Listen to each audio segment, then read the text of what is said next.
በስመ አብ ወወልድ ወመንፈስ ቅዱስ አሐዱ አምላክ አሜን።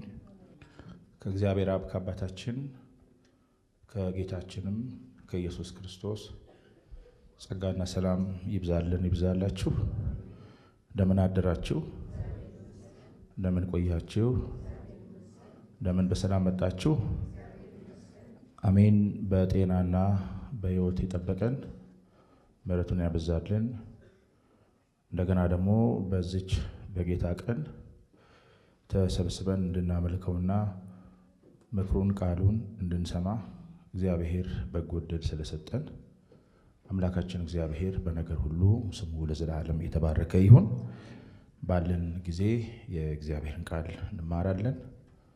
የምንካፈልበት የእግዚአብሔር ቃል በዚህ በአንደኛ ቆሮንቶስ ምዕራፍ 3 ከቁጥር 1 እስከ 9 ያለውን አንብና በዛ ጌታ የሚናገረን እንካፈላለን።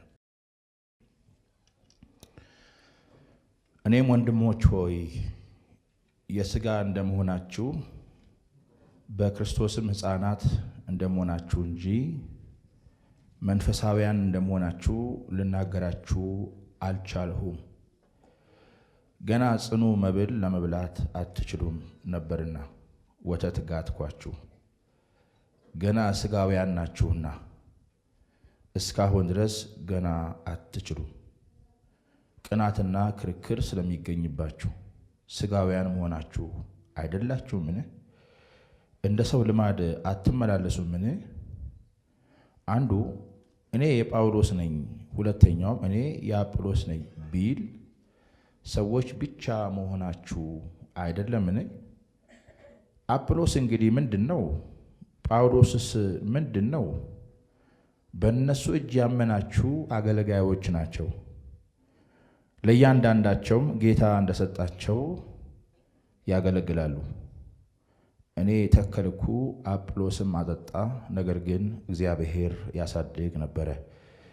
እንግዲህ የሚያሳድግ እግዚአብሔር እንጂ የሚተክል ቢሆን ወይም የሚያጠጣ ቢሆን አንዳች አይደለም። የሚተክልና የሚያጠጣ አንድ ናቸው። ነገር ግን እያንዳንዱ እንደ ራሱ ድካም መጠን የራሱን ደሞዝ ይቀበላል። የእግዚአብሔር እርሻ ናችሁ፣ የእግዚአብሔር ሕንፃ ናችሁ፣ ከእርሱ ጋር አብረን የምንሰራ ነንና ይላል።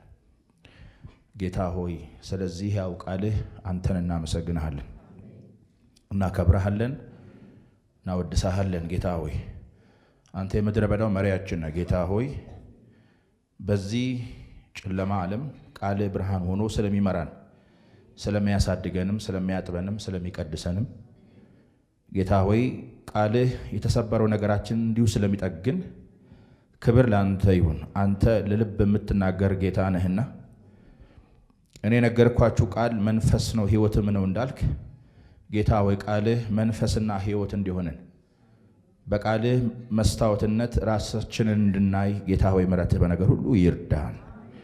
መንፈስ ለአብያተ ክርስቲያናት የሚለውን ጆሮ ያለው ይስማ ተብሎ እንደተጻፈ ጌታ ሆይ እንድንሰማ ምሕረትህ እንዲያግዘን ጸጋህ ይርዳን። ስለ ሁሉ እናከብረሃለን በጌታችን በኢየሱስ ክርስቶስ ስም ለዘላለሙ አሜን።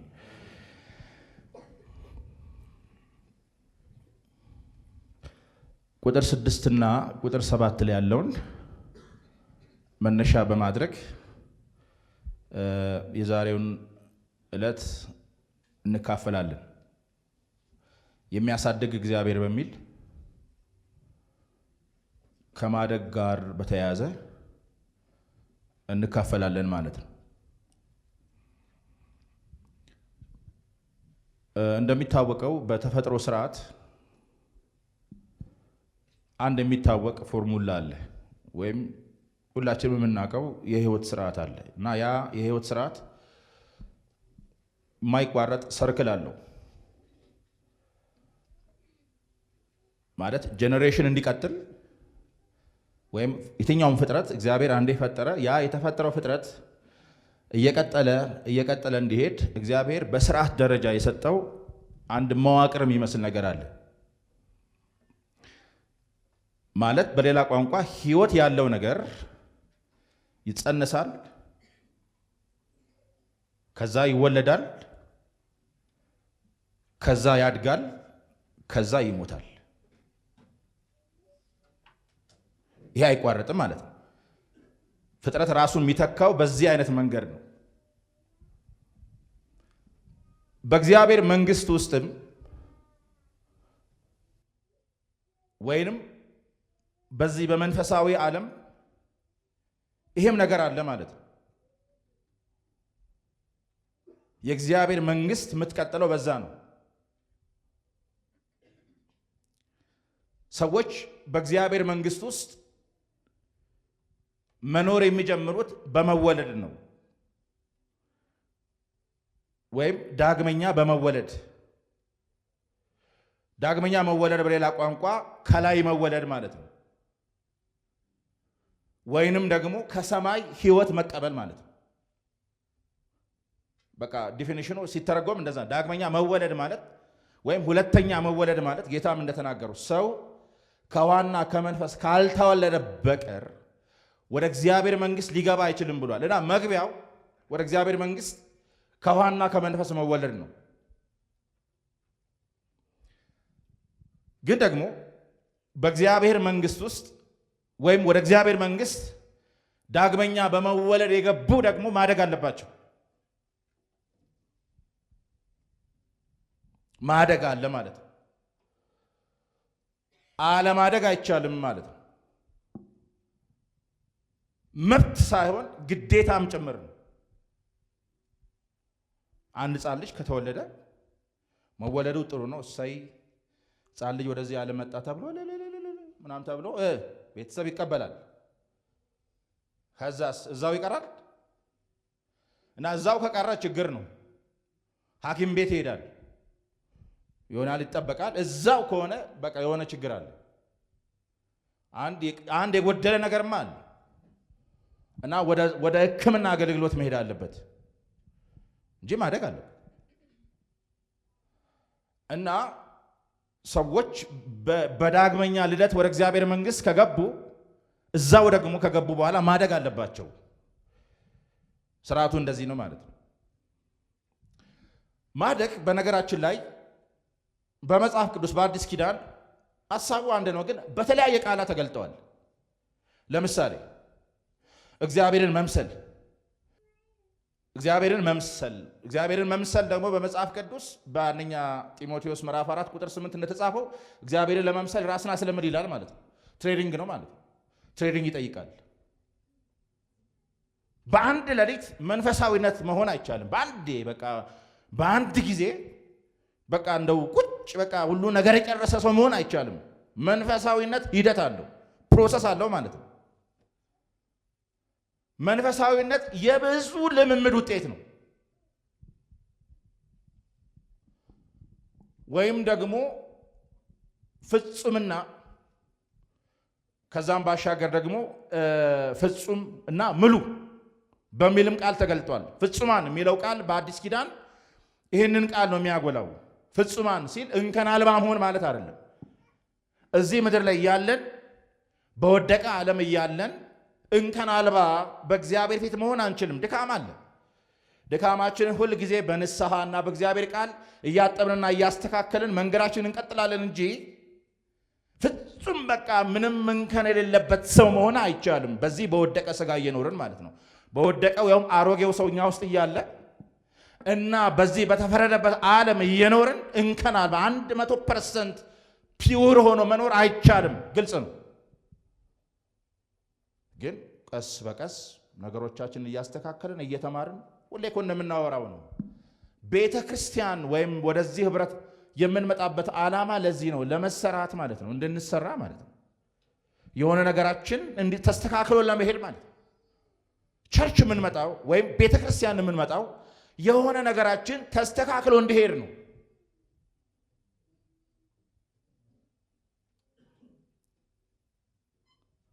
ከዛ ውጭ ለምን እንደምንመጣው የመምጫው ዓላማ ይሄ ነው። ቤተ ክርስቲያን እየመጡ እያመለኩ የእግዚአብሔርን ቃል እያነበቡ እንዲሁ እዛው ማን እንደተከለው ድንጋይ አይነት ነገር ዝም ብሎ በቃ ለውጥ የሌለው ነገር ካለ በጣም አደገኛ ነው። መፈተሽ ያስፈልጋል ራስን። ስለዚህ ፍጹማን ሲል እንከን አልባ ማለት አይደለም፣ ግን ምንድነው ከብስለት ጋር ከማቹርድ ጋር የተያዘ። በሌላ ቋንቋ መንፈሳዊ ሰው ይላል፣ ኋላ መጣበታል። መንፈሳዊ ሰው ሁሉን ይመረምራል ይላል፣ እሱ ግን በማንም አይመረምርም። መንፈሳዊ ሰው ማለት በትክክል መንፈሳዊ የሆነ ሰው ማለት ነው። መንፈሳዊ ሰው ማለት የሚታይ ህይወት ያለው፣ የሚጨበጥ ህይወት ያለው፣ ንግግሩ የሚያስተምር፣ ህይወቱ የሚያስተምር ማለት ነው። በሄደበት ሁሉ ተጽዕኖ ፈጣሪ ማለት ነው። በጨለማ ዓለም ላይ የሚያበራ ማለት ነው።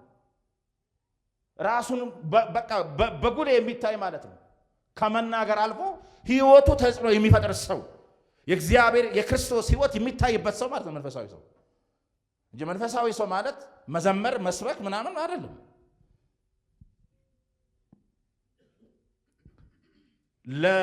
ለሰባኪነት፣ ለአስተማሪነት፣ ለዘማሪነት መንፈሳዊ ሰው መሆን ያስፈልጋል። ጥያቄ የለውም። አሁን እኛ ችግሩ ምንድን ነው? ሰባኪውም እየሰበከ በሚሰብከው ስብከት ካልኖረ፣ ዘማሪውም በሚዘመረው ዝማሬ መኖር ካልቻለ በጣም አደገኛ ነው። የሆነ ሞያ ሆኗል ማለት ነው። እግዚአብሔር ይሄንን ይንቀለው። እስቲ ያስባችሁታል? እኔ በጣቴ የማልነካውን ነገር እኔ እዛ ውስጥ እኔ የሌለውበትን ነገር እናንተ የላችሁበትም እያልኩ ምናምን እዚህ ስቀጠቀጥብው ይሆናል። እና ጌታ ነው ፊት ለፊት ተቀምጦ የሚያየኝ። በነገር ጳውሎስ እኮ ብሏል፣ በክርስቶስ ሆነን በእግዚአብሔር ፊት እንናገራለን ያለው። እንደ ሌሎቹ አንሸቃቅጥም ነው ያለው። እግዚአብሔር የላከው አገልጋይ አይሸቅጥም። ምክንያቱም የሚያየው ዳኛ ስላለ ማለት ነው። እዚህ የምናገለግለው አገልጋዮቻችን እምነታችን ነው። በክርስቶስ ሆነን በእግዚአብሔር ፊት ነው የምናወራው። ይኸው እሱ ፊት ለፊት እንዳለ ነው ማምነው ነው ነገራችን። ህይወት በእግዚአብሔር ፊት ስለሆነ ማለት ነው። ህይወት የሚኖረው በእግዚአብሔር ፊት ነው። ስለዚህ በተቻለን መጠን እንደው የምንኖርበትን ነገር ለማካፈል እንገደዳለን። ምን ነው አካበርክ ጭራሽ ተመጻደቅ እንዳትሉኝ፣ እምነቴ ነው የምነግራችሁ። ራሱ ያስታውቃል እኮ ማትኖርበትን ነገር ስትናገር እዚህ አፍ ላይ ራሱ ይንገዋለላል። ገብቷል? በቃ እዚህ ላይ ነው በቃ ይንገዋል። አቅም አታገኙ።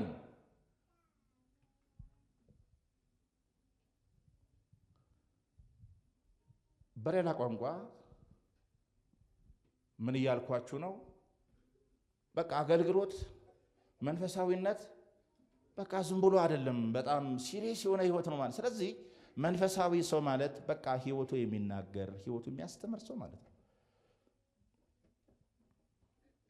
ሁሉ ክርስቲያን መንፈሳዊ ሰው ላይሆን ይችላል። ጳውሎስ ቆሮንቶስ ላይ የሚለን ይሄንን ክርስቲያን ራሱ በሁለት ነው የሚከፈለው፣ ስጋዊና መንፈሳዊ የሚባል ሰው አለ።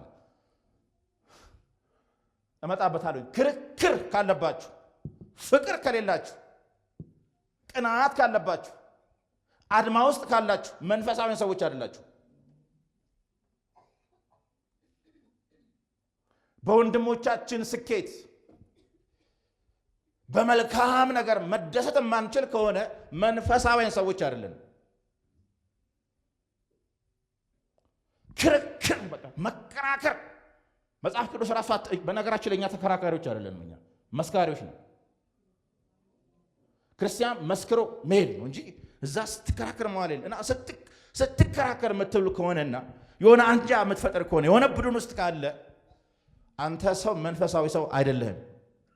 በቃ ግልጽ ነው፣ መጽሐፉ ነው። ስለዚህ ዛሬ ስለዚህ ነው የምንካፈለው ማለት ነው። ምክንያቱም መልእክቱ ራሱ የመጽሐፉ ምክንያት ይሄ ስለሆነ ማለት ነው። የቆሮንቶስ መልእክት ያ ሁል ጊዜ የሚነሳ መልእክት ነው እንደምታውቁት። የቆሮንቶስ መልእክት ሐዋርያው ጳውሎስ በኤፌሶን ተቀምጦ የጻፈው መልእክት እንደሆነ ይታመናል። በ55 ዓመተ ምህረት አካባቢ ማለት ነው። እና አንድ ዓመት ከ6 ወር ተቀምጦ አገልግሏቸዋል። በጣም ያውቃቸዋል ማለት ነው። በነገራችን ላይ ጳውሎስ በዚህ በሶስቱ ዓለም አቀፍ የወንጌል አገልግሎት ጉዞ ጊዜ ውስጥ በጣም የቆየባቸው ከተሞች አሉ። ለምሳሌ ኤፌሶን 3 ዓመት ተቀምጧል። ሁለተኛ ደግሞ የት ነው የተቀመጠው? ቆሮንቶስ ነው፣ 1 ዓመት ከ6 ወር። ስለዚህ በጣም ያውቃቸዋል። ሶስተኛው አንጾኪያ ነው፣ 1 ዓመት ተቀምጧል ማለት ነው። ታዲያ በጣም ያውቃቸዋል። እሱ ነው የተከላቸው፣ ጥያቄ የለውም። ግን ይሄ መልእክት እንዲጻፍ እነሱ ውስጥ የተገኘ ምክንያት አለ። የመጀመሪያው ምንድነው? ጠብ ነው፣ ክርክር ነው። ይታወቃል። ክርክር፣ ዝሙት። በእናንተ ያለ ዝሙት እንኳን በአሕዛብም የለም ብሏቸዋል። በጣም አሳፋሪ ነው ማለት ነው። የጌታነን ባሉት ዝሙት ተገኝቷል። ይሄ በጣም ነውር ነው። የስተት ትምህርት ማለት ትንሣኤ ሙታን የለም የሚሉ ከመካከላቸውም ተነስተዋል። በነገራችን ላይ ስጋዊነት አለማደግ እየገፋ ከሄደ ጣጣው ብዙ ነው። አለማደግ ጣጣው በጣም ብዙ እና ይሄ በቃ ልክ አይደለም። ስለዚህ መታረም ስላለበት ጳውሎስ በፍጥነት ነው ብሩን በማንሳት የጻፈላቸው። ይሄ መስተካከል አለበታል። ኖ በዚህ እንደዚህ አንቀጥልም ማለት ኖ እንደዚህ አንቀጥልም፣ እንደዚህ አንቀጥልም፣ ኖ ልክ አይደለም፣ እግዚአብሔር ዓላማ ይሄ አይደለም ምናምን ብሎ በፍጥነት ነው ብሩን ያነሳው እና ጻፈላቸው ማለት ነው። የመጽሐፉ ምክንያት ይሄ ነው እና እነሱ እንዲስተካከሉ ነው ይሄንን ያደረገው ማለት ነውና ስለዚህ በዚህ መልእክት ውስጥ ዋና ትኩረት ሐሳቤ እግዚአብሔር ያሳድጋል የሚል ነው ማለት እግዚአብሔር ያሳድጋል። እስቲ እግዚአብሔር በሉ፣ እስቲ እግዚአብሔር በሉ። ያሳድገኛል፣ በእኔ የጀመረው መልካሙን ሥራ ሳይፈጽም አይተውም እና ማደጋ መንገዶችም አሉ፣ እነሱን እናያለን። እስቲ በማደግ ዙሪያ አንዳንድ ነገሮችን ከማለታችን በፊት ግን ምንድነው ከላይ ሐሳቡን ዝም ብለን ዘን እንምጣ። እነዚህን ሰዎች ጳውሎስ እንዳልኳችሁ ቅድም ችግራቸው ይሄ ነው ብለናል እና ችግራቸውን ጠቅላላ አድርገው እዚህ ጋር እንዳስቀመጠ ይገባኛል። ምዕራፍ 3 ላይ ማለት ነው እና ወንድሞች ሆይ ይላል። ይሄ ወንድሞች ሆይ የሚለው ቃል በነገራችን ላይ የጾታ መጠሪያ አይደለም። በአዲስ ኪዳን የጾታ መጠሪያ አይደለም። የእግዚአብሔር ቤተሰብ የመሆን ምልክት። በሌላ ቋንቋ ዳግመኛ የተወለዳችሁ ለማለት ነው ወንድሞች ሆይ። ምክንያቱም በአዲስ ኪዳን 5 አይነት መጠሪያ እንዳለን ታውቃላችሁ። እኛ ወንድሞች፣ ደቀ መዛሙርት፣ ክርስቲያኖች እና ምዕመናን፣ ከዛ ማን ቅዱሳን አይደለም እንዴ? ቅዱሳን አይደል? ቅዱሳን ምዕመናን አማኞች ማለት ነው። ከዛ ደግሞ ማን ነው? ክርስቲያኖች፣ ከዛ ደቀ መዛሙርት፣ ከዛ ወንድሞች ማለት ነው። ወንድሞች ከተባለ እህቶች አሉ። ስለዚህ ወንድሞች ካላቸው ክርስቲያኖች ናቸው ማለት ነው። እና ወንድሞቹ ያለና በጣም ይገርማል። የሥጋ እንደመሆናችሁ ይላል። የማን አቤት የሥጋ ነው የሚለው ማለት ነው። በጣም ነው የሚገርመው። በእርግጥ የሥጋ ሲል በዚህ ኮንቴክስት ይሄ ሥጋ የሚለው ቦዲን አይደለም፣ ይህንን አካል አይደለም። የአሮጌውን ሰው ጠባይ ለመግለጥ ነው ሥጋ የሚለው ማለት ነው። አሮጌው ሰው በአዲስ ኪዳን በጳውሎስ መልእክታት ውስጥ ሥጋ ተብሏል። ይሄም አካላችን ሥጋ ተብሏል። አውዳቸው ነው መለየት ያለብን። ለምሳሌ በሥጋችሁ እግዚአብሔርን አክብሩ ብሏል አንደኛ ቆሮንቶስ ምዕራፍ 6 ላይ። በዚህ አካላችን ማለት ነው፣ በአሮጌው ሰው አይደለም። በዚህ አካላችን ማን ይክበር? እግዚአብሔር ይክበር። ሥጋችሁ የእግዚአብሔር መንፈስ ማደሪያ ነው ብሏል። በዚህ አካላችን ውስጥ የእግዚአብሔር መንፈስ አለ ማለት ነው እና አንድ አውዱ ነው ማየት አለብን። ስለዚህ የሥጋ ማለት አሮጌው ሰው ማለት ነው። እሱ የተቆጣጠራቸው ማለት ነው። አይገርምም? ሥጋዊነት የሥጋ እንደመሆናችሁ ከዛ ደግሞ በክርስቶስ ሕፃናት ደግሞ ይላቸዋል። አያችሁ፣ የጌታ መሆናቸውን እንኳን ጳውሎስ መካድ አልፈልግም፣ ዲናይ ማድረግ አልፈልግም። ይሄ ሁሉ ድካም ቢገኝባቸው ማለት ነው። እጅን በአፍ አስጭኖ ውይ የሚያስብል ነገር ቢኖርባቸው። አንዳንዴ እኮ እንደዛ ነው በእኛ ሕይወት ውስጥ ውይ ኧረ በስመ አብ ወወልድ ወመንፈስ ቅዱስ ኧረ በስመ አብ እሷን ብሎ ክርስቲያን የሚያስብል ነገር ሊኖር ይችላል። ውይ የሚያስብል ነገር ሊኖር ይችላል። ግን ጳውሎስ ያንን ዲናይ አላደረገም። በክርስቶስ ሕፃናት ናቸው አላቸው። ያላደገም አባባ ማሙሽ ማን ማሙሽ? አባባ ማሙሽ የትልቅ ሕፃናት ማለት ነው። በእግዚአብሔር ቤት ውስጥ እንደ ዕድሜያቸው የማያድጉ ሰዎች ሕፃናት ይባላሉ። ሕፃንነት በጣም አደገኛ ነው። ሁሉም ስቴጅ አለው። በነገራችን ሕፃን በቃ በሕፃንነቱ ነው የሚያምረው። አለቀ። ከፍ እያለን ስንሄድ እንደዛው እንደ ዕድሜያችን መሆን ያለብን እና በእግዚአብሔር ቤተ ክርስቲያን ውስጥ እየቆዩ የማያድጉ ሰዎች ምን ይባላሉ? ሕፃናት ይባላሉ። ያላደጉ ማለት ነው። ዕድሜያቸው ግን በጣም ከፍ ያለ ሽበት የሚያወጣ ሊሆን ይችላል። በነገራችን ላይ እንዲህ አይነት ሰዎች ለቤተክርስቲያን ሽምግልና እንኳን አይመረጡም። ቤተ ክርስቲያንን የሚመሩት ሽማግሌዎች ናቸው ማለት የበሰሉ ማለት ነው። ማቹርድ የሆኑ ማለት ነው። ሕፃናት የሚከራከር ሰው ካለ፣ ጠበኛ ካለ፣ አንጃ የሚፈጥር ካለ፣ ቡድን የሚፈጥር ካለ፣ ቤተ ክርስቲያን ውስጥ አድማ የሚመታ ካለ፣ አድመኛ ካለ እመኑኝ ሕፃን ነው። ነገር የሚጎነጉን በቅዱሳን መካከል ጠብ የሚዘራ የሚያጣላ እንደ ሲኒ ዛምዛም የሚያጋጭ ሰው ካለ እመኑኝ እሱ ሕፃን ነው። መንፈሳዊ ሰው እንደዚህ አያደርግም። መንፈሳዊ ሰው እንደዚህ አያደርግም። እንደውም እየዋሸም ያስታርቃል። ዋሽቶ አስታርቅ የሚል እግዚአብሔር ቃል ባይኖርም ማለት ነው፣ ግን እየዋሸም ያስታርቃል። ከባት ያበሳ ነው፣ ድካም ይደብቃል። ፍቅር የሚጸናበት ነገር ያደርጋል ማለት ነው። መንፈሳዊ ሰው እንደዛ ነው እና ሕፃንነት እንደዛ ነው እና ቸርች ውስጥ አይጠፉም እንደዚህ አይነት ሰዎች ማለት እግዚአብሔር ይጠብቃል። ሕፃናት ከዛ ስጋውያን ደግሞ ይላቸዋል ማለት ነው።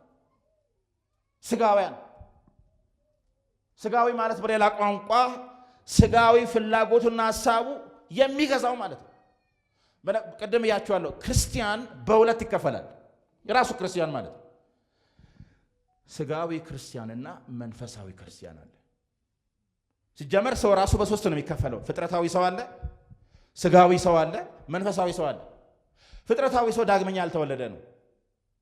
ለፍጥረታዊ ሰው የእግዚአብሔር መንፈስ ነገር ሞኝነት ነውና ሊቀበሉ አይቻልም። ለምን? በመንፈስ የሚመረመር ነውና አለ። መንፈሳዊ ነገር ለመመርመር ዳግመኛ መወለድ አለብን። አይን ሊበራ ይገባል ማለት ነው።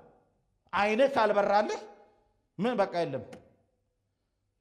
መንገድ እኔ ነኝ በእኔ የሚገባ ቢኖር እሱ ይድናል እያለ ካልገባህ ምን እናደርጋለን? እሺ አንዴ ነግራቸዋለሁ። እዛ እኔ ባሉበት አካባቢ የሆነ ቤተክርስቲያን ይሰብካል እና ኢየሱስ እኔ ያላቸው ነገሮች እያነሳ ነው የሚሰብከው።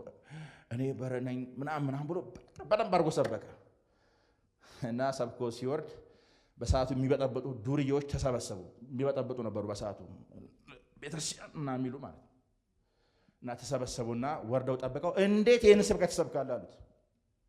እንዴት አሉ። አንዳንድ የሰው ሐሳብ አውርተህ ቢሆን ኖሮ እሺ ችግር የለም፣ ግን የተጻፈውን ቃል አውርተህ ሰብከህ ለምን ይሄንን እንዳይሰበክ ከተባልክ አደገኛ ነውና እንዴት ትሰብካለህ ይሄን ቃል ሲሉት፣ እኔ እኮ ከመጽሐፍ ቅዱስ ነው መጽሐፉ ያለው ነው ሲል ቢልሳ አሉት።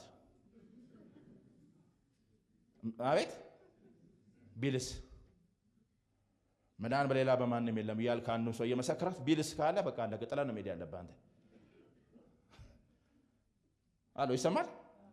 በክርክር ታሸንፍ፣ ቃሉ ያላሸነፈው አንተ ታሸንፍ። በሙግት የሚሸነፍ ሰው የለም በነገራችን እና ፍጥረታዊ ሰው የእግዚአብሔር መንፈስ ነገር በቃ የእግዚአብሔር ነገር አይገባውም። ስለዚህ ልቡ ነው መብራት ያለበት። በመንፈስ የሚመረመር ነውና አለ። በመንፈስ የሚመረመረው ለመመርመር መንፈሳዊነት ይጠይቃል፣ ጥያቄ የለውም። አንደኛው እሱ ነው። ከዛ ዳግመኛ ከተወለዱ በኋላ ደግሞ ክርስቲያኖች በሁለት ይከፈላሉ። ይሄም የህይወት ስርዓታቸው የላይፍ ስታይላቸው ሲታይ ኑሯቸው በሁለት ነው የሚከፍላቸው። አንደኛ ስጋውያን ያላደጉ ማለት ነው። ከዛ መንፈሳዊ ሰው ነው ሁሉን የሚመረምረው። የጌታ ልብ አለው። እሱ ራሱ በማንም አይመረመርም ማለት እውነት ነው እኮ በማንም አይመረመርም። መንፈሳዊ ሰው በማንም አይመረመርም፣ ሁሉን ስለሚመረምር ያያላ ነገሮችን የሚያየው ከሰማይ በተቀበለው አይን ሰማይ እንደሚያየው ስለሚያይ ስጋዊ ክርስቲያን እንኳን ላይገባው ይችላል። የዚህ ሰው ምን አይነት ሰው ነው? ሐሳቡ ራሱ አይገባው፣ ንግግሩ አይገባው። የመንፈሳዊ ሰው ንግግሮች በጣም ጠንካራ ናቸው። ላይፉ ራሱ ከባድ ነው።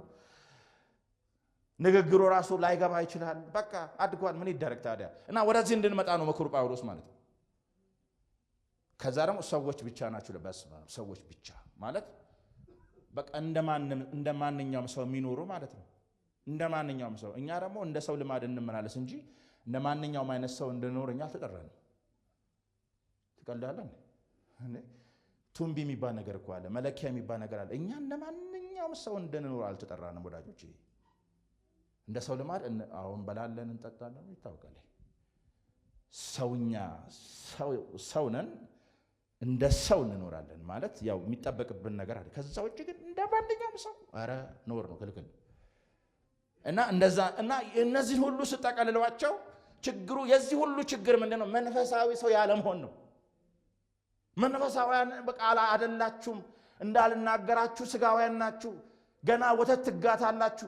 ደግሞ በጣም የሚገርመኝ ገና እስካሁን ድረስ አትችሉም አለ። ይኸው ምን አለ?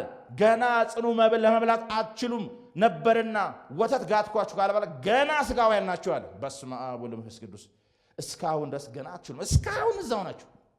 አይገርም? እስካሁን እዛው። እንዴት አድርገህ እንዲህ እያለ ጳውሎስ ይናገራል። ብዙ ማለት ይቻላል። ከዛ የአጵሎስ ነኝ አሉ፣ የጳውሎስ ነኝ አሉ። ይሄማ ለማደግ ነው። እንደው ጳውሎስ ምን አይነት የሚገርም ሰው እኮ እንደሆነ የምታውቁት። እሺ በጣም መንፈሳዊ ሰው እኮ ነው ጳውሎስ ማለት ልቡ ይገርመኛል። እሺ አሁን አንዳንዴ አገልጋይ በጣም መጠንቀቅ አለበት። የሆነ ህብረት ላይ አንጃ ሲፈጠር አሁን እስቲ እንደው አይበለውና በጣም እግዚአብሔር ካረዳችሁ ማለት ነው የሆነ ህብረት ላይ አገለገልኩ ልበልሽ ወይ የሆነ ቆይቼ አገልግያለሁ እና እኔ ስላገለገልኳቸው እኛ የያሬድ ነን አሉ። እሺ ከዛ ኤርሚያስ ደግሞ ከኔ ቀጥሎ ሄደ። ይሁን ዓመት ተቀምጦ አገልግሎ መጣ። ከዛ ነው የሆኑት ደግሞ እኛ ኤርሚያስ ነን አሉ። እንደዛ ነው ማለት ነው። ከዛም ሌላው መገልጋይ እኛ እንትና ነን አሉ። አሁን ይሄን ሰማው እኔ ነው እሺ የኔ አሉት አሉ። ማለት ነው እኮ ለፍቼባቸው እኮ ቢሉም አልፈርድባቸው። ማለት ነው እናንተ ግን የኤርሚያስና የካሌዳን የምትሉ ሰዎች ተጠንቀቁ፣ ነገራቸዋለሁ። ለራሲ ቆርሶ ያሳነሱ ነው። ግን ጳውሎስ ያንተን ያሉትን ጭምር ነው የገሰጸው ማለት ነው። እኔ ያለው ማለት ነው እኔ ለእናንተ ተሰቅያለሁ አይደል? እኔ ለእናንተ ሞቻለሁ ምን ማለታችሁ ምናምን በቃ ጌታ የላከው ሰራተኛ እንደዛ ጥራላንተ እኔ ምንም እና ይላል እና ይሄ እንደዛ ይላቸዋል። ከዛ እንግዲህ አጵሎስ እንግዲህ ምንድነው ይላል፣ ጳውሎስ ምንድነው ይላል ካለ በኋላ በእነሱ እጅ ያመናችሁ አገልጋዮች ናችሁ ይላል። ሰው የሚያምነው በአገልጋይ እጅ ነው፣ ጥያቄ የለውም። እናንተ በእኛ እጅ ጌታን ያመናችሁ የጌታ አገልጋዮች ነን አለ። ሰው የሚያምነው ሰው ወደ ጌታ የሚመጣው በአገልጋዩ እጅ ነው፣ በአገልጋዩ አገልግሎት ነው፣ ጥያቄ የለውም ካለ በኋላ ለእያንዳንዳቸውም ጌታ እንደሰጣቸው ያገለግላሉ። አገልጋይም ተቀብሎ ነው የሚያገለግለው። ተቀባይ ነው አገልጋይ፣ ተቀብሎ የተቀበሉን ይሰጣል። ጌታም እኮ እንደተናገረው እኮ ነው። ልባም መጋቢ ማለት አለ ጌታ ምግባቸውን በጊዜ የሚሰጥ አረ ልባም መጋቢ፣ ታማኝና ልባም መጋቢ ማለት የራሱ ያልሆነውን ንብረት ባደራ የሚጠብቅ ማለት ነው። አይደለም እንዴ? አዎ የቤተክርስቲያን አገልጋዮች የሚያገለግሉ አገልጋዮች ወይም አሴ የዚህ ጉባኤ ባለ አደራ ነው፣ መጋቢ ነው። ጉባኤው ግን የማን ነው? የጌታ ነው አይደል? ግን እሱ ታምኖ ይሄንን ጉባኤ ያገለግላል። አደራ ጠባቂ ነው፣ ተጠያቂ ነው፣ ይጠየቃልም እና አደራ ብሎ ጌታ ሰጥቶታል። ታዲያ ምን ያደርጋል እሱ ወይም አገልጋይ በአጠቃላይ ልባምና ታማኝ እስከሆነ ድረስ ከጌታ እየተቀበለ መልእክቱን በጊዜው ያመጣል። ጌታ የላከው አገልጋይ የዕለቱን ምግብ ነው የሚያመጣው። ዛሬ መብላት ያለብንን ዛሬ ያመጣል ማለት ነው። እየሰማችሁ ነው ወይ? እየሰማችሁ ነው? አሁን እናንተ እኮ ቁርስ እየበላችሁ ነው። ጌታ የተመሰገነ ይሁን። መንፈሳዊ ምግብ እየበላችሁ ነው። በቃ አለቀ። ክፍያ የለ፣ ሪሲት የለ። በልተ ውልቅ ማለት ነው። ይሄን በልተ ውልቅ ደግሞ አይሰራም። ማገልገል አለባችሁ። ምን ቸርች ሬስቶራንት አይደለችም። ሁሌም እንደምናገረው ነው። ቤተክርስቲያን ሆቴል አይደለችም። ብዙዎቻችን እንመጣለን በልተን ውልቅ ምናምን ዘምረን ውልቅ ወደ ቤት ሽል።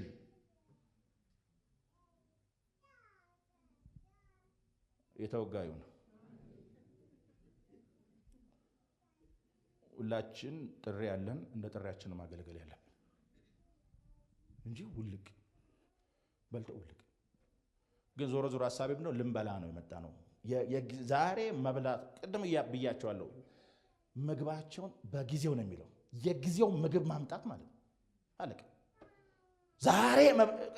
ዛሬ መብላት ያለባችሁ ነው። እያበላችሁ ነው ጌታ። ታምናላችሁ እንደዛ?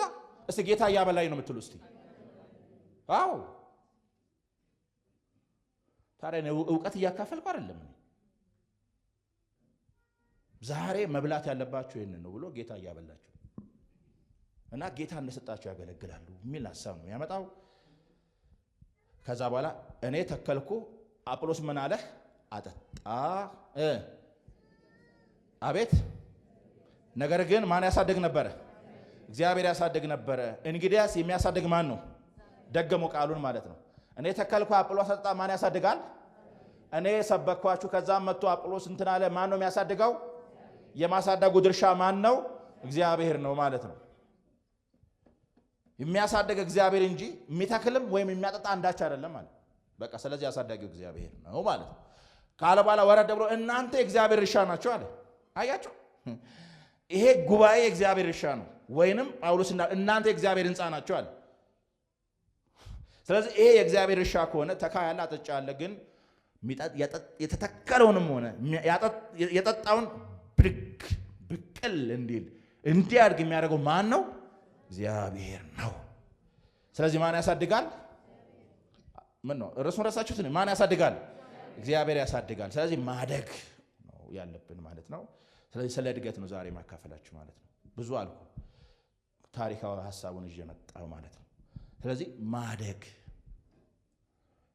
ቅድም እንዳልኳችሁ ወይ እግዚአብሔርን መምሰል ተብሎ ሊጠራ ይችላል፣ መንፈሳዊ ሰው ተብሎ ሊጠራ ይችላል፣ ፍጹም ወይ ደግሞ ሙሉ ተብሎ ሊጠራ ይችላል ማለት ነው። ስለዚህ ወደዚህ እንድንመጣ ነው። ግን ይሄንን የሚያደርገው እግዚአብሔር ነው የሚለው ሐሳብ ማለት ነው። ስለዚህ እግዚአብሔር ያሳድጋል ካልን ታዲያ እድገት እንዴት ሊመጣ ይችላል ወደሚለው እንምጣ እስቲ። በቃ ማደግ አለብን። ተስማምተናል? እስቲ ተስማምቻለሁ የሚል አቤት። አድጎ ይጨርሳል እዚህ አለ ወይ? ኧረ በእናታችሁ ንገሩኝ። አድጎ ይጨርሳል? የለም አይደል? ሁሉም እዚህ የሚሰራ ነው አይደል? እስቲ እኔ የሚሰራ ነኝ በሉ እስቲ። በቃ ዶክተሩ ጌታ እየወጋ ይሸኛል፣ ችግር የለውም። እንወጋለን፣ እሱ ይወጋል። በቃ እየተወጋን መሄድ ነው። ለሚወጋን ስሙ የተባረከ ይሁን። በቃ እና እድገት እንዴት ሊመጣ ይችላል? አንደኛ ይሄንን መሰረት መያዝ መቻል አለብን። ከዚህ እውነት ፈቀቅ ማለት የለብን። አንደኛ የሚያሳድገው እግዚአብሔር፣ የእድገት መምጫው በእኛ ህይወት ውስጥ እድገት እንዲመጣ የሚያደርገው ራሱ እግዚአብሔር ነው። የሚያሳድግ እግዚአብሔር መጽሐፉ አለና ይኸው የሚያሳድግ እግዚአብሔር ነው። ወይንም በሌላ ቋንቋ ምን እያልኩኝ ነው? ለማደግ እግዚአብሔርን ይጠይቃል። የእግዚአብሔርን እጅ ይፈልጋል ማለት ነው። ይሄ መፍጨርጨርና የሆነ ስትራግል ውስጥ ከመግባታችን በፊት ማለት ነው። ይሄንን መተው አለብን። በሌላ ቋንቋ ጌታ እግዚአብሔር ሆይ በቃ ይኸው እንደፈለግህ አድርገኝ፣ በቃ እኔ አቅቶኛል፣ እኔ አልቻልኩም። ጳውሎስ እኮ ብሏል፣ በቃ መወደውን አላደርግም ምጣውን አደርጋለሁ በቃ ብሎ ግራ ገባው አይደል? አንዳንዴ ህይወት እኮ እንደዚያው ነው። መንፈሳዊ ህይወት እንደዚያው ነው። ትፈልጋላችሁ፣ አትችሉም። ትፈልጋላችሁ፣ በጣም የጸሎት ሰው መሆን እፈልጋለሁ ትላለህ፣ የለም አይደል? ቸርች ሄጄ መምጣት ምናምን በቃ በደንብ ሄጄ ማምለክ እፈልጋለሁ ስትል ከየት መጣ ያልተባለ ምክንያት እየመጣ ያስቀርሃል። ኧረ ጌታ ሆይ ምናምን ትላላችሁ። ጌታ ሆይ አንዳንዴ ሁሉ እምባ ይላችሁ አይደል? በቃ እግዚአብሔርን ማክበር ትፈልጉና አቅም ታጣላችሁ። ኧረ ጌታ ሆይ ምን አይነት ለዚህ የሚያስፈልጉ ቅድመ ሁኔታዎች ምናምን ብላችሁ ትደረድራላችሁ። ግን አንዳንዴ በቃ የለም እና እንደዚህ አይነት ነገሮች ስትገቡ መጀመሪያ ማድረግ ያለባችሁ አርፋችሁ ተቀመጡ፣ ራሳችሁን በእግዚአብሔር ላይ ጣሉ። እግዚአብሔር መስራት የሚጀምረው አንተ ስታቆም ነው። ሁለት ማንነት አይሰራማ። እኛ ከስራን እናበላሻለን። ችግሩ እኮ እኛ ነው። በቃ እግዚአብሔር ነው እሺ በቃ ጨርስ ይልሃል ማለት ነው። በቃ እንደዛ ነው የፈለከው እሺ። ምክንያቱም እኛ በጣም ከባድ እንታባያለን። እንትኔ እኮ ነው ትላለህ፣ እንትኔ እኮ ነው ትላለህ፣ እንትኔ ምናምን ትላለህ ነው እሺ። እና እግዚአብሔር ስለማቀደን ባልጨርስ ይልሃል ማለት ነው። ያያል እስኪጨርስ እና አስጨርሶ ደክሞ በቃ ጌታ እኔ አልችልም በቃ ምናምን ብለህ እንዲህ ስትጥል ነው በቃ እንደዛ ነው እሺ በቃ ይልና መስራት ይጀምራል። አሰራሩ እንደዛ ነው። እግዚአብሔር ስራ እንደዛ ነው። አስጨርሶ ማለት ነው። ያ እልህ እስኪበርድልህ ማለት ነው። እነዚህ ነው ሞክሩት። እኔ ስለማቅ ነው። እግዚአብሔር እኮ የሚገርም አስተማሪ ነው። ያስጨርሳል። እዛም ትሞክራለህ፣ እዛም ትሞክራለህ፣ እዛም ትሞክራለህ ትላለህ። ያስጨርሳል። ችግር የለውም። አልችልም ወደሚል ስትመጣ ያን ይጀምራል እሱ። በቃ ስራኝ እንደገና የሚለው መዝሙር ይመጣላል ማለት ነው። ለዘምር ነበር ተውኩት። በቃ ለማደግ እግዚአብሔርን ይጠይቃል። የእሱን እጅ ወደኛ መጋበዝ አለብን ማለት ነው። እግዚአብሔርን ይጠይቃል። በእርሱ ላይ መጣበቅ፣ እርሱ ላይ በቃ መሆን፣ ዝም ብሎ ፊቱን መፈለግ። ሁለት ጥቅሶችን ላንሳላችሁ እግዚአብሔር እንደሚፈልግ። ለምሳሌ ፊልጵስዩስ ላይ የምታውቁት ጥቅስ ነው። ምዕራፍ 2 ቁጥር 12 ላይ ስለዚህ ወዳጆች ሆይ ሁልጊዜ እንደ ታዘዛችሁ በእናንተ ዘንድ በመኖሬ ብቻ ሳይሆን ይልቁን አሁን ስርቅ በፍርሃትና በመንቀጥቀጥ የራሳችሁ መዳን ምን በሉ? አቤት ምን በሉ? በፍርሃትና በመንቀጥቀጥ የራሳችሁ መዳን ፈጽሙ ይልና ካለ በኋላ ምንድነው የሚለው? ቀጥሎ ስለ በጎ ፈቃዱ መፈለግንም ማድረግንም በእናንተ የሚሰራ ማን ነው? አቤት ማን ነው? ስለ በጎ ፈቃዱ መፈለግንም ማድረግንም የሚሰራ ማን ነው? ማን ነው? ፍላጎትን የሚሰራ ማን ነው? ፍላጎትን በእኛ ውስጥ የሚጨምረው ማን ነው? ያንን ደግሞ ወደ ተግባር የሚያመጣው ማን ነው? ገብቷችኋል? ፍላጎት እግዚአብሔር የልቡን ዳግመኛ ተወልደን ከሆነ ማለት ነው። እግዚአብሔር በጎ የሚለውን በጎ ሐሳብ እኛ በጎ ያለውን አይደለም፣ እግዚአብሔር በጎ ያለውን ሐሳብ በልባችን ላይ ይጨምራል ማለት ነው። ያንን ሐሳብ ማለት ነው ስለ በጎ ፈቃዱም መፈለግንም ማለት ማድረግንም ያን ነገር እንድንፈልግ ማድረግ፣ ያን ነገር እንድንሻ ማድረግ፣ እግዚአብሔር የሚፈልገውን ነገር እንድንፈልግ፣ በጎውን ነገር መመኘት።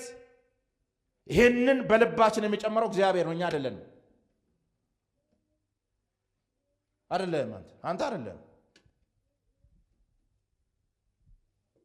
ስለ በጎ ፈቃዱ ምክንያቱም በፍርሃትና በመንቀጥቀጥ መዳናችሁን ፈጽሙ አለ። መዳናችሁን ኑሩ ነው ሐሳቡ። ግን ካለ በኋላ ስለ በጎ ፈቃዱ አለ። ራሱ በበጎ ፈቃዱ ነው። አይገርም? በበጎ ፈቃዱ ፈቃዱ የበጎ ነውና በራሱ እንደ ራሱ ሐሳብና ጸጋ ያንን በእኛ ውስጥ አደረገ። መፈለገን ከዛ ምን አቤት ኧረ በእናታችሁ ምን ማለት የሚሰራ ማን ነው? ማን ነው? መፈለግን በሉ እስቲ ማድረግንም በእኔ ውስጥ የሚሰራ እግዚአብሔር እንጂ እኔ አይደለሁም። አለቀ በቃ። ይሄ ከገባችሁ በጣም ታርፋላችሁ። ተስፋ አትቆርጡ። ብርሃን ነው የሚታያችሁ። ዛሬን አይደለም። ዛሬ በአንዳንድ ካሙስ ልትሆኑ ትችላላችሁ። ኖ ዛሬን አትያ። እግዚአብሔር በእኔ ውስጥ ይሰራል። ስለዚህ የእግዚአብሔርን እጅ ይፈልጋል። ሁለተኛው ዕብራውያን ነው፣ የምታውቁት ጥቅስ ነው። ዕብራውያን ምዕራፍ 13 ቁጥር 20 ላይ እንዲህ ይላል፣ በዘላለም ኪዳን ደም ለበጎች ትልቅ እረኛ የሆነውን አለ። ጌታችን እኮ ነው። በዘላለም ኪዳን የኛ የበጎቹ ትልቁ እረኛ ነው ኢየሱስ። አይገርም? ትልቅ እረኛ ነው እሱ። ትልቅ እረኛ ብቻም ሳይሆን መልካም እረኛ ነው። በዘላለም ኪዳን ደም ለበጎች ትልቅ እረኛ የሆነውን ጌታ የሰላም አምላክ በኢየሱስ ክርስቶስ በኩል በፊቱ ደስ የሚያሰኘውን በማን በእናንተ እያደረገ ፈቃዱን ታድርጉ ዘንድ በመልካም ስራ ሁሉ ፍጹማን ያድርጋችሁ። አሜን። ለእሱ ከዘላለም እስከ ዘላለም ድረስ ክብር ይሁን። ክብር ለእግዚአብሔር ያምጡ።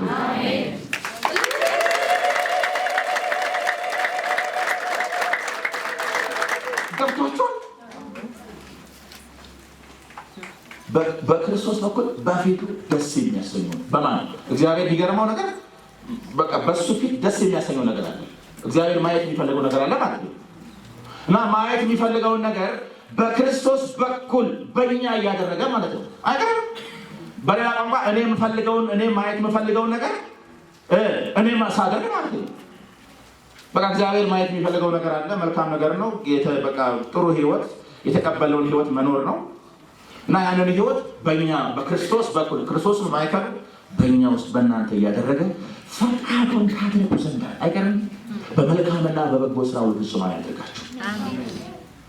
ስለዚህ ሰሪው ማን ነው? እግዚአብሔር በክርስቶስ በኩል ነው የሚሰራው። ፈቃዱን ታደርጉ ዘንድ እግዚአብሔር መልካም አምላክ። ስለዚህ የምጀምረው ከዚህ ነው። የማደጋው መንገድ በቃ እግዚአብሔር እጅ ነው ተስፋ ማድረገው። በቃ ራሴን በሱ ላይ ጥዬ በቃ እንደፈቀድክ ስለ በጎ ፈቃድ መፈለግንም በእኔ አድርግ ብዬ ከዚህ ጀምራለሁ። መጀመሪያው አንደኛው መንገድ ይሄ እግዚአብሔር ይርዳል። ይሄ ደግሞ እምነት ይጠይቃል። እግዚአብሔርን ማመን ይጠይቃል። በእግዚአብሔር መደገፍ ይፈልጋል። ራሳችሁን በሱ ላይ ይመጣል ማለት ነው። አንደኛው ይሄ ነው። ሁለተኛው ቃሉን መብላት ነው። የማደጋ መንገድ የእግዚአብሔርን ቃል መብላት ማለት ነው። ምክንያቱም ቃሉ የሁል ጊዜ መንፈስ ወይም የመንፈሳችን ምግብ ነው። የእግዚአብሔርን ቃል ኢግኖር ያደረገ የእግዚአብሔርን ቃል ወደ ጎን ያደረገ የቅድስና ህይወት ወይም የማደግ ህይወት ሊኖር አይችልም። ለምሳሌ ሐዋርያ ጴጥሮስ እዚሁ አንደኛ ጴጥሮስ ምዕራፍ 2 ላይ ከቁጥር 1 2 3 ጀምሮ እንደዚህ ይላል። እንግዲህ ክፋትን ሁሉ ተንኮልን ሁሉ ግብዝነትን ቅናትን ሐሜትን ሁሉ ምን ብላችሁ አስወግዳችሁ ጌታ ቸር መሆኑን ምን ብላችሁ ቀምሳችሁ እንደሆነ። አቤት ምን ያላችሁ እስቲ ጌታ በውስጥ በእናንተ ቸር መሆኑን ቀምሻለሁ። ይጠራጠራል። ይኸው ቀምሻለሁ የሚሳኝ ይኸው ለቀመሰ ነው። ጌታ መልካም ነው። መልካም ነው። መልካም ነው ለእናንተ መልካም ነው። መልካም ነው። መልካም ነው።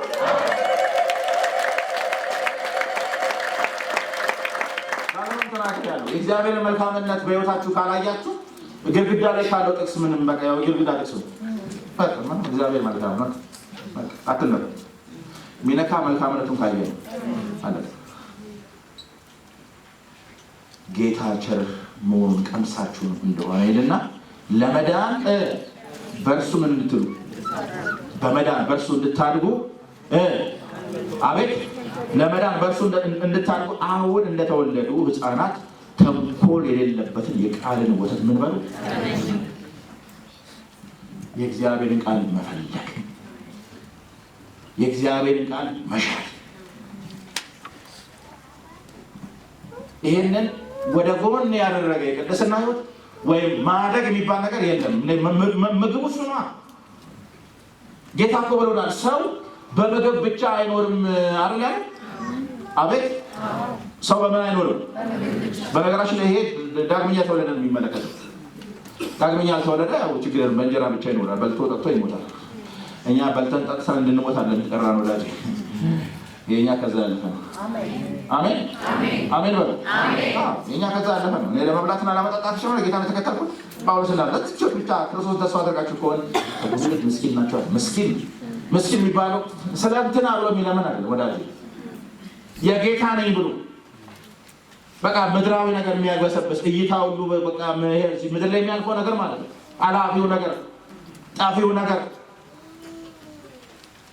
ዛሬ ጌታን እየተከተለ ያለው ዝውቆ እነዛ ባለፈው ነገር ያለው ቸርችማ በቸርች ውስጥ አሁንማ እንትን ተጀመራል።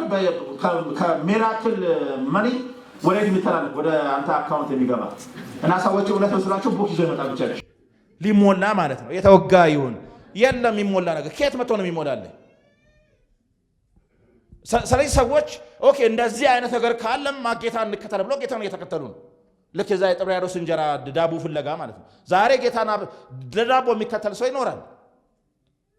እንደዚህ አይነቱ ሰው ምስኪን ነው። በእሱ ፍለብሶ ሽቅ ብሎ ቀብረር ቢልም ምስኪን ነው መባል ያለበት ለሱ። መባል ያለበት ለዚህ አይነት ምስኪን ሰው ነው። ምስኪን ማለት እንዲህ አይነት ሐሳብ ውስጥ ያለ ማለት ነው። ለቁሳቁስ ጌታ ነው የሚፈልግ ማለት ነው። ክርስትና ለዚህ አውርደን ወርዷል እኮ ክርስትናው እናንተ ወርዶታች ከእግዚአብሔር ጋር አንተን ውስጥ ገብተናል። አሁን ማኛ አይደል አምጣት ለዛ ነው ሆነልስ ይባላል የስ ይባላል ሰው እንደዛ አይደል። ለዚህ አንድ አባባል አለ እጅ በእጅ ፍቅር እንዲደረጅ።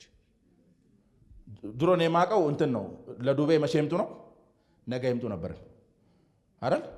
አሁን ደግሞ እጅ በእጅ ፍቅር እና ሰው ከእግዚአብሔር ጋር እንደዛ ገብቷል። አሁን አምጣ አሁን ውለዳት አይነት ነገር ማለት ነው። መስኪን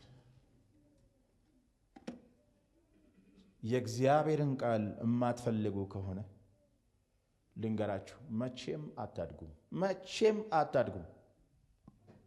ሟርት አይደለም፣ እውነታው ነው የምነግራችሁ። በስልጣን ነው የምናገረው፣ በስልጣን ነው የምናገረው። ለምንድን ነው እኔ በጣም የሚገርመኝ ቸርች ውስጥ በተለይ የትምህርት መርሃ ግብር የሚበዛባቸው ቀናት ውስጥ የሚኖረው የሰው ቁጥርና ደግሞ የሆነ ነገር ሲባል ደግሞ የሚበዛው ሰው ቁጥር በጣም ይገርመኛል። አሁን ይሄ ሁሉ ሰው ቅዳሜና ሮብ ለምን አይመጣም? ቢዚ ናቸው አይደል? ያለው ቢዚ ናቸው አይደል? በጣም ቢዚ ነኝ። ጨረሳችሁ? ተመራችሁ? ትምህርት ሲባል ብዙ ሰው አይማርም።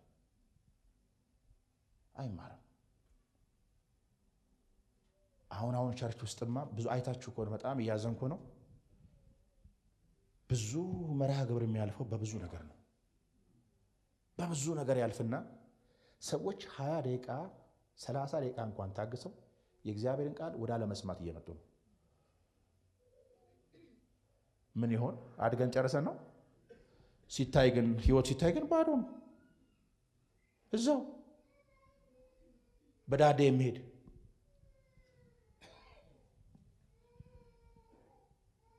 እና አሁንም በአራት ነጥብ ነው የምናገረው፣ በስልጣን ማለት ነው።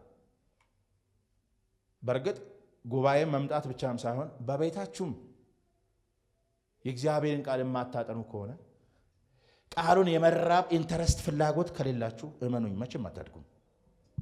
ግን እኔ ቤት አስቆጥራለሁ። እኔ በጌታ ቤት ከሆንኩኝ 30 ዓመት ሆኖኛል ትላለህ። እሱ አይደለም ቁም ነገሩ። እና ከልብ የእግዚአብሔር ቃል መሻትና እኔ ካልበላችሁ አትኖርማ። ትቀልዳለህ እንዴ? የመንፈሴ ምግብ ነው። እኔ እኮ አውቃታለሁ። በሆነች ታሪክ አጋጣሚ ወይ ሰው ቀጥሮኝ፣ እኔ አሁን በተለይ ጠዋት ሰው የሚቀጥረኝ እኔ ቀጥሮ አልፈልግም። በነገራችን ላይ ተሞክሬ ነው። እኔ ጠዋት የጽሞና ጊዜ ሳልጸልይ የእግዚአብሔርን ቃል ሳላነብ ስልክ እንኳን ቢደወለኝ አላነሳም። ይሄንን በሆነ አጋጣሚ ነው የምላችሁ። በጣም አስቸኳይ ጉዳይ ገጥሞኝ ወጥቼ ከሆነ ይሄንን ሚስ አድርጌ ወጥቼ ከሆነ ውስጤ ሲደርቅ ይታወቀኛል። ግን የሆነሽ ምዕራፍ አንብበ ጸልየ ብትወጣ ራማስ መንፈስን መግባ ብለተ ወጣ ማለት ነው። ስጋ ላይ በላ ይችላል፣ ግን አንተ ጠግበሃል። መንፈስ ተርቦ ስጋ ቢበላ ትርጉም የለውም። ግን መንፈስ ከበላ ከጠነከረ እንጾም የለም። ጾም እኮ በጣም ምንም እንዳልበላ ሰው ሆነ እንደበላ ሰው መጸለዩት አይደለም እንዴ? አረ ረጅም ሰዓት ጌታ ምናምን መዝማሪው በቃ እስከ 11 ሰዓት ምናምን ሳይረበን ታዲያ ለምን መንፈስን አብልተው ነው? ምንም እንግዲህ ልረዳቸው አልችልም። ዛሬ በስልጣን የተናገርኩ ነው። ይሄ ነው የእግዚአብሔርን ቃል በመዳን በእርሱ እንድታድጉ እና የእግዚአብሔርን ቃል ገሸሽ ያደረገ ዝም ብሎ መንፈሳዊነት ልንገራችሁ፣ እሱ መንፈሳዊነት አይደለም፣ ውሸት ነው። እግዚአብሔር ቃሉን የሚራብ ፍላጎት ይጨምርልን። አዎ። ሶስተኛው ወደ ጌታ መቅረብ ነው። እንቅረብ ወደ ጌታ። እንግዲህ አሁን የማደጊያ መንገዶች ነው የነገርኳችሁ ያሉት። ወደ ጌታ እንቅረብ። እንዴት ነው ወደ ጌታ የምንቀርበው? እዚህ ዕብራውያን ምዕራፍ 4 ቁጥር 17 ላይ ተጽፏል። ዕብራውያን ምዕራፍ 4 ቁጥር 17 ላይ እንዴት ነው? ቁጥር 14 በርግጥ ነው የሚጀምረው፣ ግን የፈለኩት ቁጥር 17 ነው። እንግዲህ ምሕረት እንድንቀበል በሚያስፈልገንም ጊዜ የሚረዳንን ጸጋ እንድናገኝ ወደ ጸጋው ዙፋን በእምነት ምን እንበል? እንቅረብ። አየህ፣ በሚያስፈልገንም ጊዜ የሚረዳንን ጸጋ፣ ምሕረት እንድንቀበል በሚያስፈልገንም ጊዜ የሚረዳንን ጸጋ፣ በሚያስፈልገን ጊዜ ወደ ጸጋው ዙፋን በእምነት እንቅረብ ይላል እና ይሄ ወደ ጌታ መቅረብ ነው ማለት ነው። ወደ ጌታ መቅረቢያ መንገዶች ልዩ ልዩ ናቸው። የመጀመሪያው ጸሎት ነው። የጸሎት ሰው መሆን ማለት ነው። ቅድም ብያቸዋለሁ። የእግዚአብሔር ቃል ማንበብ ጥሩ ነው፣ ማጥናት ጥሩ ነው። ከዛ ደግሞ ጸሎትን መጨመር ያስፈልጋል ማለት ነው። ጸሎት እንግዲህ ልብ በሉ፣ የእግዚአብሔር ቃል ስናነብ እግዚአብሔር ነው ወደኛ የሚናገረው አይደለም? አዎ እግዚአብሔር ነው የሚናገረው። ከሰማይ ወደ ምድር ነው መልእክቱ የሚመጣው ማለት ነው። እና ጸሎትሳ ከሰው ወደ እግዚአብሔር ነው። እግዚአብሔር አድማጭ ነው፣ እኛ ተናጋሪዎች ነን። ጸሎት እንደዛ ነው። እግዚአብሔርን ነው የምናናገረው ማለት ነው። በልዩ ልዩ ጉዳዮቻችን፣ በድካማችን ጉዳይ ሊሆን ይችላል፣ በሚያስፈልገን ነገር ሊሆን ይችላል፣ በደከምንበት ጉዳይ ሊሆን ይችላል፣ አቅም ባጣንበት ጉዳይ ሊሆን ይችላል። ምሕረት ለመጠየቅ በጌታ ፊት እንሆናለን እና ወደ ጌታ መቅረቢያ መንገድ አንዱ ምንድን ነው? ጸሎት ነው። የጸሎትን ሕይወት መጨመርና ማዳበር አለብን። ጴጥሮስ እኮ ብሏል፣ እኛ ግን ለቃሉና ለጸሎቱ እንተጋለን። ይሄ ለሐዋርያቱ ብቻ አይደለም፣ ለሁላችን ነው። ጸሎት ቃሉን ጸሎት፣ ለዛ ነው የምንተጋው። ትጋት ደግሞ አንድ ነገር ደጋግሞ ማድረግ ማለት ነው። ደጋግሞ ማድረግ ማለት ነው እና በነገራችን ላይ እሺ፣ አሁን ቃል አንበባችሁ ጸሎት ከሌለ ምን ይሆናል መሰላችሁ? እውቀት ይሆንና እውቀት ደግሞ በባህሪው ደረቅ ነው። ታወራለህ፣ ህይወትህ ግን አይናገርም አሉ። ብዙ ሰው እንዲህ አይነት ሰዎች አሉ። በደንብ ጥቅስ አደራጅተው የሚያወሩ ግን ፍቅር የሌላቸው እምነት የሌላቸው ሰዎች አሉ። ለሰው የማይራሩ አሉ። የእውቀት ሰው በደንብ አድርጎ አደራጅቶ የሚያወራ ማለት ነው። እሱ አይደለም ቁም ነገሩ። ህይወትህ የማይናገር ከሆነ ምን ያደርጋል? ከዛ ፍጥረት እስከ ዮሐንስ ራእይ ሸምድጄ ባወራ ምን እረባለሁ? ጥቅም የለውም። የእግዚአብሔር ቃል የአእምሮ ቀለብ አይደለም። ዝም ብሎ እዚህ ላይ የሚጠራቀም ጎተር አይደለም የእግዚአብሔር ቃል። ኦኬ። ከዛ ደግሞ የእግዚአብሔርን ቃል ተርቦ ዋናው ጸሎት ነው ደግሞ የሚለዋል። ዋናው ጸሎት ነው፣ ዋናውም ቃል ነው፣ ዋናውም ጸሎት ነው ያለ የለም። ለቃሉና ለጸሎት ነው ያለ። ቃል ብቻ ነው ምናምን የሚሉ ሰዎች ግኖስቲክ እንላቸው። የእውቀት ሰው ነው ግን እምነትም የለውም። ዝም ብሎ ነው። አንዳንዱ ጸሎት ብቻ ነው የሚል ደግሞ አለ። ጸሎት ብቻ ማን ነው ያለው? ይሄ ደግሞ የእግዚአብሔርን ቃል ወደ ጎን አድርገው ጸሎት ብቻ የሚል ካለ ይሄ ሄዶ ባታዊነት ነው የሚሆነው። ብቱና ባታዊነት ሁለቱን ነው ባላንስ ማድረግ ነው። ለቃሉም ለጸሎቱ መትጋት አለብን እና ወደ ጌታ መቅረቢያ መንገድ ጸሎት፣ አምልኮ፣ በቅዱሳን ጉባኤ መገኘት። ይሄ ቅዱሳን ጉባኤ ነው። በቅዱሳን ጉባኤ መገኘት፣ ህብረት መናፍቅ። ጸጋው የሚመጣው ለጋራ ነው። ለጋራ የመጣውን ጸጋ በጋራ ነው የምንካፈለው እስካለን ድረስ። ብዙ ሰው እንደምታውቁት ደግሞ አድራሻ የለውም፣ ዟሪ ነው፣ ወይ ኤርሚያስ እንዳለው ቱሪስት ነው፣ ጎብኚ ማለት ነው። ጎብኚ ናቸው ብዙዎች። ጎብኚ ነው፣ ቋሚ አድራሻ የለው፣ በቋሚነት የሚያመልክበት ቦታ የለውም። እስከ 1-3 ወር ነው የሚቀመጠው እና ደግሞ እዛ አሪፍ ነው ደግሞ እዛ እንዲህ ይላሉ። ከዛም እዛም የሆነ ኮንትራት ያበቃል። እዛም ይሰለቻል። ደግሞ እዛ ደግሞ አሪፍ ነው እዛም በቃ እዛ እያለ ይኳትናል ማለት ነው። እና ብዙ ሰው ቋሚ አድራሻ የለውም፣ እረኛ የለው፣ ባለቤት የለው። በነገራችን ላይ ብዙ ሰው ቤተ ክርስቲያን የሚለው ነገር ቤተክርስቲያን አንዲት ናት የክርስቶስ አካልነት ምናምን ከሚል እውቀት የዘለለ የቤተ ክርስቲያን ሕይወት ብዙ ሰው አልገባውም። ይሄ ደግሞ ትምህርት ያስፈልገዋል። ትምህርት የሚስተካከለው በትምህርት። ስለ ቤተ ክርስቲያን ያለን አመለካከት በጣም ልክ አይደለም። እስከ ተመቸን ነው የምንቀጥለው አይደል? እስከ ተመቸን ነው። እና አንድ ሰው አጥፎ ለምን እንዲያረግ ተብሎ ሲገሰጽ አኩራፊ ነው፣ መምጣት ያቆማል። ማን ነው በእኔ ላይ የሚሰለጥነው? እኔ ባህሪ አይደለሁም ይላል። አቤት እኔ ምን አይደለሁም? ልጅ ነኝ እንጂ ባህሪ እኔ የሚባል ነገር ኧረ ወዳጄ ወዴት እንዳውዱን ያ እንዴ! ብዙ ሰው እንደዛ ነው። ተቆጪ የለው፣ እረኛ የለው፣ የፈለገበት ነው የሚያድረው። ለቤተክርስቲያን መሪዎች አይገዛ። ብዙ ሰው እንደዛ ነው። እመኑኝ፣ ሰብሰብ ካላልን ሰብሰብ ለቤተክርስቲያን ስልጣን መገዛት፣ ቤተክርስቲያን አድርጎ የምትለውን በማድረግ በመሰብሰብ ታምነን በመቆየት ውስጥም እድገት ይመጣል። እንተያያለና ብዙ ነገራችን ይሰራል። ጸጋችን በዛው እናገኛለን፣ በዛው ጸጋ እናገለግላለን፣ ስናገለግል እናድጋለን። ብቻ ማደጊያው መንገድ እንደዛ። በቅዱሳን ጉባኤ መገኘት፣ እነዚህ ሌሎችን መጨመር ይቻላል። እነዚህ የማደጊያ መንገዶች ናቸው። ሌሎችን መጨመር ግን ዋና የሚባሉ ናቸው። ዋና የሚባሉ ናቸው። ይሄንን ገለል ያደረገ ነገር እመኑኝ እድገት የለም። ይሄ ነው ማደጊያው መንገድ፣ ይሄ ነው። እሺ ይሄ ከሆነ ታዲያ ወደ መጨረሻው ልምጣ። የማደግ መገለጫው ታዲያ ምንድን ነው? አንድ ሰው አደገ ካልን ኦኬ፣ አሁን የማደጊያው መንገድ ይሄ ነው። እንግዲህ ማን ነው የሚያሳድገው? ንገሩኝ። ማን ነው የሚያሳድገው? ንገሩኝ። ማን ነው የሚያሳድገው? እግዚአብሔር። እግዚአብሔር ያሳድገናል አይደል? አሜን። እግዚአብሔር ያሳድገናል። ከዛ ደግሞ ማደጊያው መንገድ ሰጥቶናል፣ ቃሉን ሰጥቶናል። የእሱ ጸጋ አለ፣ አምልኮ አለ፣ ጸሎት አለ፣ ብዙ ነገር አለ። አሁን እነዚህ ነገሮች ግባት አድርጎ አንድ ሰው እውነት አድጓል የምንለው በምንድን ነው? የማደጊያው መገለጫው ምንድን ነው? እውነት ይሄ ሰው አድጓል የሚባለው ምንድን ነው መገለጫው ስንል፣ አንደኛው የቅድስና ሕይወት ነው። የቅድስና ሕይወት ነው።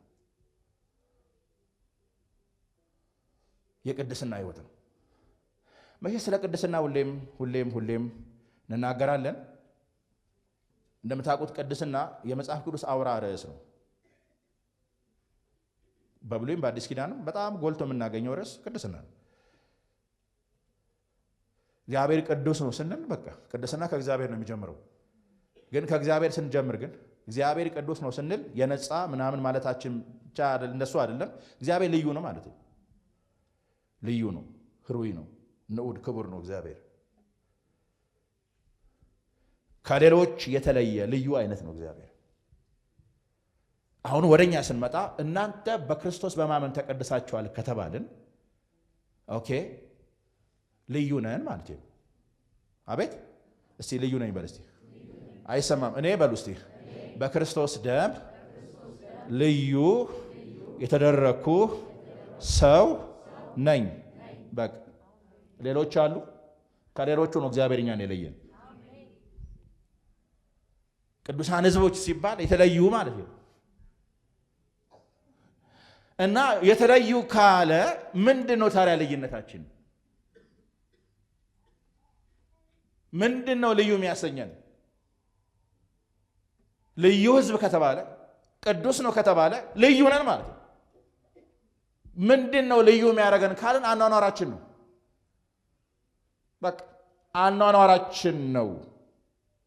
አሁን ወደ ሲሪየስ ስንመጣ እንደዛ ነው። አንድ ሰው አደገ ስንል በቃ ቅዱስ ማለት በቃ ቅድስናን የሚኖር ማለት ነው። የተቀበለውን ሕይወት የሚኖር ማለት ነው።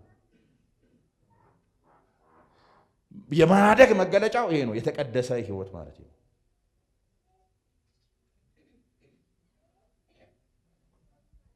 ሌሎች ጉቦ ሲቀበሉ አንተም ጉቦ ከተቀበልክ ታዲያ ምኑ ነው ቅድስና? አሎ ሌሎች በሐሰተኛ ጋብቻ ወደ አሜሪካን ከሄዱ አንተም አንቺም በሐሰተኛ ጋብቻ አሜሪካን ለመሄድ ብለሽ አሜሪካን ላጥ ብለሽ ከሄድክ ታዲያ ምኑ ነው ቅድስና? አሎ ዛሬ እውነቷን ነው፣ ነጭ ነጭዋን ነው። ምንድን ነው ልዩነት ታዲያ? ምኑ ነው ልዩ ያሰኛል? ያኛው ዓለም ለምሳሌ እንደምታውቁ ዛሬ ያው ኃጢአት ሁሉ ነገር ኖርማል ነው። በጋብቻው ሰው ወስላታ ነው። ሳይጋቡ ይጀምራሉ። ያኛው ዓለም ማለት ነው። እኛም በጌታ ነን ምናምን ብለን ሳንጋባ ከጀመርን ታዲያ ምኑ ነው ቅድስና? አረ ብዙ ነገር ማለት ይቻላል። ታዲያ ምኑ ነው ልዩነታችን? ሰዎች ብቻ አይደላችሁምን? እነሆ ልማድ አትመላለሱምን? የሥጋ ናችሁ እንዳንባል እግዚአብሔር ያሳድጋል። አዎ ማደጊያችን ምንድነው? በቃ ልዩ ነን፣ ልዩ አይነት ሰው ነን። ስለዚህ ልዩ ሰው የሚኖረውን ህይወት እንኖራለን። በሌላ ቋንቋ ምን ማለት መሰላችሁ? በአንድ ሰው ወይም የቅድስና ህይወት የእግዚአብሔር ቃል በአንድ ሰው ህይወት ሰራ ማለት ቅድስና እውን ሆነ ማለት ነው። የእግዚአብሔር ቃል በእኛ ህይወት ውስጥ እውን ሆነ ማለት ቅድስና ተከናወነ ማለት ነው። በመጀመሪያ በደሙ ነው የተቀደስነው። ተቀደስን ስንል ከኃጢአት ታጠብን፣ ከኃጢአት ቆሻሻ፣ ከእድፈት፣ ከዓለም ካለው ነገር ሁሉ ለየን፣ ልዩ አደረገን። እሺ፣ ከዛ ያንን ህይወት ግን መኖር የምንችለው ቃሉ በእኛ ውስጥ ክንውን ሲሆን ወይም ሲከናወን ቅድስና ሆነ ማለት በቃ ስፍራውን ያዝን ማለት ነው። ልዩነት በህይወት ይታያል ማለት ነው። ለዛ ነው አንተ የምተኛ ነቃ ክርስቶስ ያበራልሃል አለ። የጨለማን ስራ አውጥተን የብርሃንን ጋሻ ጦር እንልበሳል። ብርሃን ይታያል ደግሞም ያሳያል። በቃ እንደዛ ማለት እና ሪል ነው ብሎ በልዩነት መኖር ከተቻለ አድገናል ማለት ነው። ታደገ ማለት ነው። ታድቆ ባላል ጉቦ ላይ ነው እግዚአብሔርን አያከብርም ስትል ሰዎች ራሱ እየፈሩ ይመጣሉ። መስሪያ ቤት ራሱ ሰራተኛ ተቀባዩ ራሱ ይፈራል። አራራ ቆይ እሱ ይውጣ፣ እሱ ይውጣና በኋላ ትጠኛለህ ይላል። ያኛው ተቀባዩ ማለት ነው። በጌታ ነኝ ሊል ይችላል፣ ግን አንተ በጌታ ነው እውነትም ነው ደግሞ እግዚአብሔር እየረዳ እያሳደገ ነው። እና ተቀባዩ አንተ እንደማትቀበል ስለሚያውቅ እንዳይሳጣ እንዳይጋለጥ ቆይ እሱ ይውጣና በኋላ ትጠኛለህ ይላል ማለት። ስራ ቦታ እንደዛ ነው የሚሆነው። በቃ ጋብቻ ላይ እንደዛ ይሆናል፣ ንግድ ላይ እንደዛ ይሆናል። እንደዛ ነው የሚሆነው ማለት ልዩነት። ስለዚህ አንድ ሰው አደገ የምንለው በህይወቱ ነው፣ በቅድስና ህይወቱ ነው። ልዩ ነን ካለ ልዩነታችን መታየት አለበት።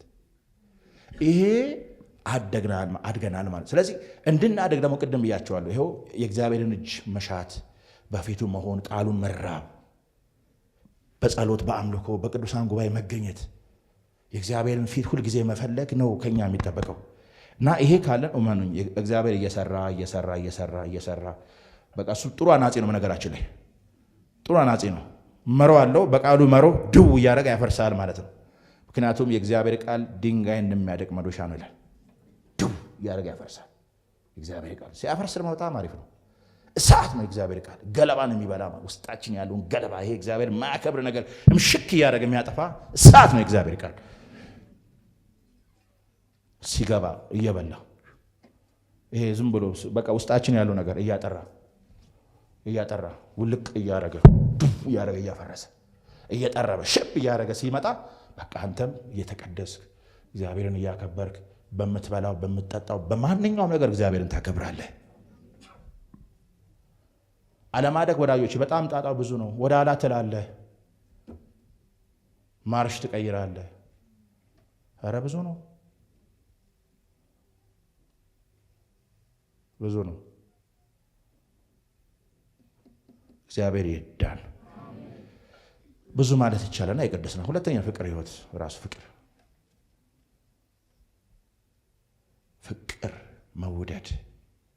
መዋደድ ቆሮንቶስ ስጋዊ ነው ተብላለች። ችግሯ ይኸው ተዘረዘረ። ቅናት፣ አድማኝነት፣ መከፋፈል ምናምን ይሄ ሁሉ የፍቅር እጦት ነው። አንድ ሰው ማቹርድ ነው የምንለው በቃ ሰውን ይሸከማል፣ ለሰው ምሕረት ያደርጋል፣ ፍቅር የሚቆምበትን ነገር ይፈልጋል። ጠብ ውስጥ አይገኝም፣ ችግር ውስጥ አይገኝም። እየተበደለም ቢሆን በቃ ለፍቅር ሲል ማለት ነው።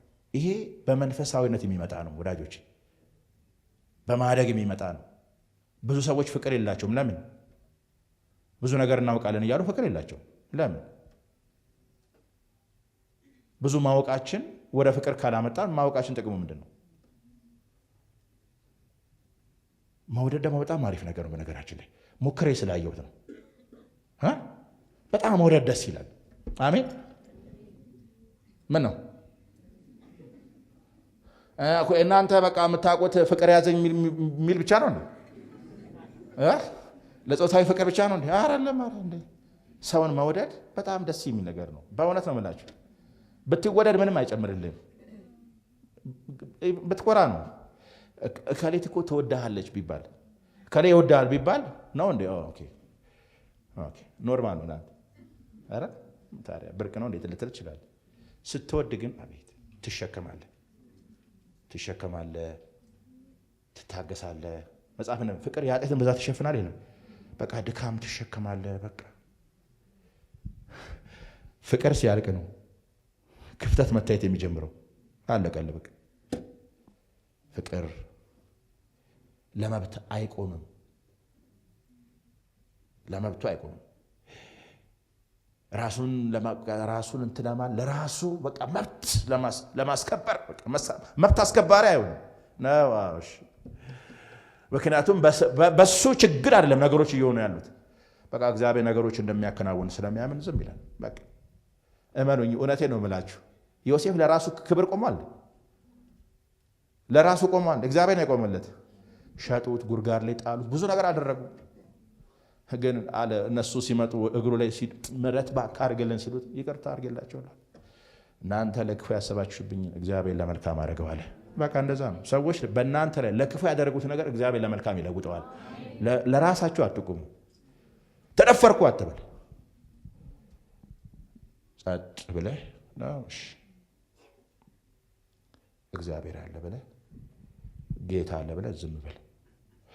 አረ እነሱ ምናምን ለስም አትቁም። ለመብቱ አይቆምም፣ ክብሩን ይተዋል። እኔ በተለይ ደግሞ አሁን እቺ ተናገረ በቂ ነው ልቀመጥ። በተለይ ደግሞ አሁን እኛ ይሄ የያዝነው ይሄ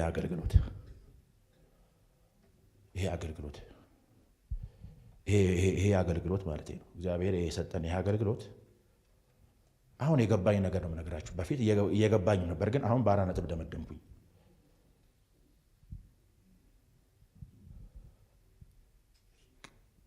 ሰው የግሉን በተለይ በአገልጋይ ደረጃ ክብሩን ካልተወ፣ ጥቅም ካልተወ፣ ዝና የሚባለው ነገር ካልተወ፣ የተቀደሰ ሕይወት ከሌለው ረጅም ርቀት እንደማይጓዝ ገባኝ። አይቻልም ማለት አይሆንም። እኛም አክብሩን አንል አይደል? ስም አንለጥፍ አይደል? የመከበሪያ ስም ማለት ነው። ሲኒየር ፓስተር ምናምን በል፣ ፓስተር፣ ሲኒየር ፓስተር ምናምን ልዩ ስሞች፣ የመከበሪያ ስሞች ምናምን። አቦ የለ ምን የለ እንደ ቤተሰብ ነው የምንኖረው። እናንተም አታብዙት። ስታገኙ በደም ሰላም በሉት እና